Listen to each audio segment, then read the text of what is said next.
پیارے دوستو، آپ نے لوح محفوظ کا ذکر کئی بار سنا ہوگا، لیکن یہ کیا ہے، کس چیز سے بنی ہے، کہاں ہے، اس کی معلومات بہت کم لوگوں کو ہوتی ہے۔ آج کی ویڈیو میں ہم آپ کو لوح محفوظ کے بارے میں کچھ ضروری معلومات پیش کرنے کی کوشش کریں گے۔ ناظرین کرام، لوح عربی زبان میں تختی کو کہتے ہیں۔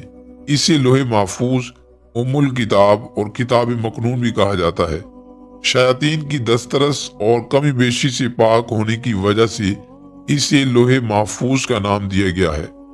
لوح محفوظ اور قلم پر ایمان رکھنا واجب اور ضروری ہے، جیسا کہ امام ابو جعفر طحاوی حنفی رحمت اللہ تعالی فرماتے ہیں، ہم لوح اور قلم اور ان تمام امور پر ایمان لاتے ہیں جو اس لوح میں لکھ دیے گئے ہیں۔ لوح محفوظ کہاں ہے اور کتنی بڑی ہے؟ لوح محفوظ عرش کی دائیں جانب ہے۔ حضرت سیدنا ابن عباس رضی اللہ تعالی عنہما نے فرمایا، اللہ عز و جل نے لوح محفوظ کو پیدا فرمایا، اس کی لمبائی 100 سال کی مسافت تھی۔ تفسیر ابن کثیر میں ہے کہ لوح محفوظ کی چوڑائی مشرق و مغرب کے فاصلے کے برابر ہے۔ لوح محفوظ کس چیز سے بنی ہے؟ لوح و قلم ان اشیاء میں سے ہیں جن کی حقیقی کیفیت اللہ تعالی عز و جل اور اس کے بتائے سے سرکار دو عالم صلی اللہ تعالی علیہ وآلہ وسلم ہی جانتے ہیں۔ البتہ احادیث میں کچھ کیفیات کا بیان ملتا ہے۔ رسول اکرم صلی اللہ تعالی علیہ وآلہ وسلم نے ارشاد فرمایا، لوح محفوظ سفید موتی سے بنی ہے، اس کے صفحات سرخ یاقوت کے ہیں، اس کا قلم نور اور لکھائی بھی نور ہے۔ لوح محفوظ پر کیا لکھا ہے؟ لوح محفوظ کے بارے میں اللہ عز و جل کا فرمان ہے، بل ہوا قرآن مجید فی لوح محفوظ، بلکہ وہ کمال اشرف والا قرآن ہے لوح محفوظ میں۔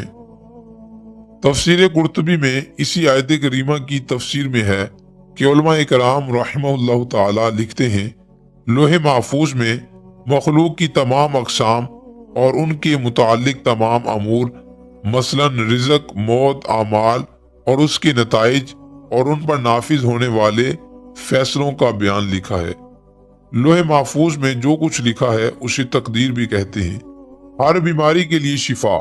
رسول اکرم صلی اللہ تعالی علیہ وآلہ وسلم نے ارشاد فرمایا، جبریل نے مجھے ایک ایسی دوا بتائی جو ہر ایک بیماری کے لیے شفا ہے، اور انہوں نے مجھے بتایا کہ یہ نسخہ میں نے لوح محفوظ سے حاصل کیا ہے۔ نسخہ یہ ہے کہ کسی صاف برتن میں بارش کا وہ پانی لیں جو چھت یا پرنالے میں نہ بہا ہو، پھر اس پانی پر 70 مرتبہ سورۃ فاتحہ، 70 مرتبہ آیت الکرسی، 70 مرتبہ سورۃ اخلاص، 70 مرتبہ سورۃ فلق، 70 مرتبہ سورۃ ناس اور 1 مرتبہ لا الہ الا اللہ وحدہ لا شریک لہ لہ الملک ولہ الحمد یحیی و یمیت وہو حی لا یموت بیدہ الخیر وہو علی کل شیء قدیر پڑھیں، پھر 7 دن روزہ رکھیں اور افطار اسی پانی سے کریں۔